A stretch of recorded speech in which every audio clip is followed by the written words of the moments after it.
In episode 3, Jen's youngest son, Henry, is convinced that the bird that wakes him up every morning is actually Ted reincarnated. And while Jen thinks it's ridiculous, Judy thinks it's kind of sweet, until she thinks about the fact that she might be staring at the man that she killed, in the form of a bird. But Judy shakes it off and the two head to the group meeting, where the group is happy to see them both back and both friendly. And at this group meeting, Jen reveals that it's actually going to be Ted's 50th birthday tomorrow, or it would have been. The group thinks that they should still celebrate the birthday, but Jen thinks that's ridiculous. Why would I sing happy birthday to a dead person? So the leader of the group says, well, maybe you can turn this into a memorial. When my aunt died, we wrote things down that we weren't able to tell her while she was alive, wrapped it up, put it in a balloon, and let it go into the sky. But Jen isn't feeling that either. After the meeting, she heads off to Steve's place where they're having an open house, and it's going great. She's getting offers left and right for this place, above market value. But the good mood goes out the window when another real estate agent named Lorna walks in. And both Jen and Christopher fight about who has to deal with her, and Jen loses out. And this woman is rude and insulting, and unfortunately for Jen, she was her mother-in-law. She was Ted's mom.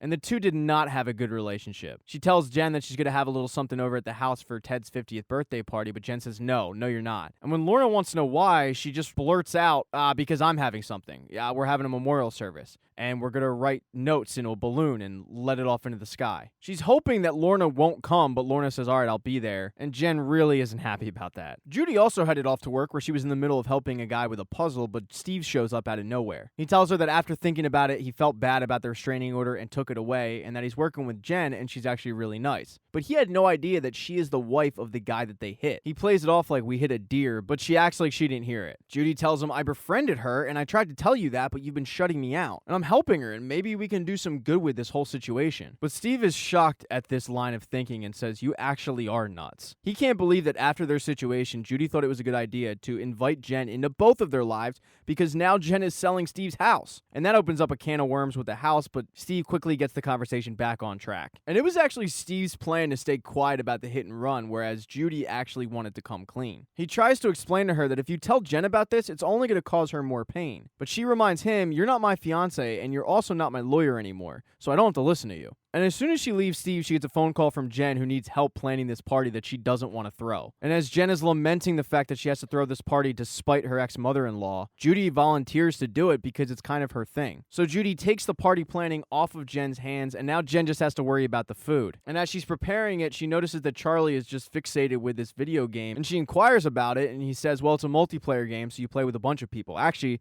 I used to play with Dad.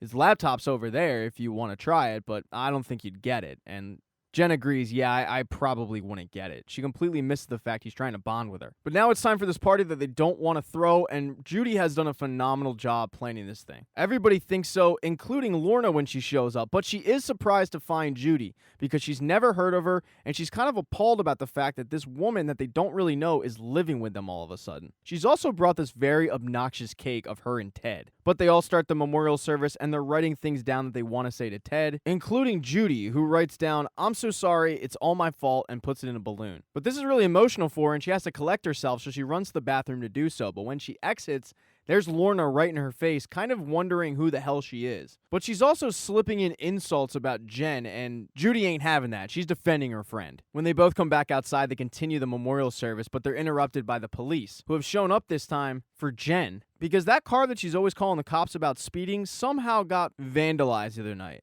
And they think they know who did it. But Jen turns this on the cops and says, you guys are worried about some stupid car, yet there's a killer out there who murdered my husband, and you guys won't find him. So why don't you get back to me when you find out who did that? Judy eventually takes the fall for Jen and says it was actually her and not Jen that vandalized the car. Jen follows her out to the cop car, but when she returns, Lorna is giving it to her about having a criminal living under her roof with her grandchildren, and Jen flips out. She says, my friend isn't a criminal, and not only that, she's been the only person there for me during this time. You know, me and Ted had a great marriage, but the only difficulty in the marriage was you. Lorna disagrees and says that's not true. She then tells her that Ted actually called her the night he was murdered, and asks if Jen wants to discuss that, but Jen just wants her to leave. They do eventually release the balloons, and the mother-in-law does eventually leave. Judy, however, is arrested, and the cops don't believe her story that she was just randomly carrying around a golf club to just beat things with, but she's sticking to it, and she's admitting to a crime, so they do arrest her, and she ends up calling her lawyer, or ex-lawyer, Steve. And as they're leaving the police station, Steve tells her, whether you like this or not, we're in this thing together, so just trust me. Now, Jen is at home just reflecting on the day, and she notices that that bird that keeps waking up Henry has returned,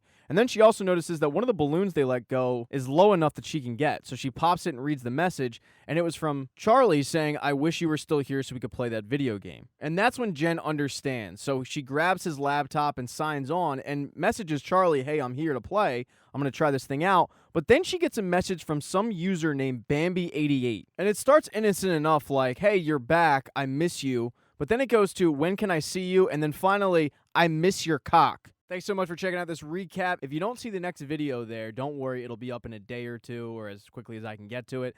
Please consider subscribing to this channel. It would really help me out. And then like the video if you liked it and hit thumbs down if you don't.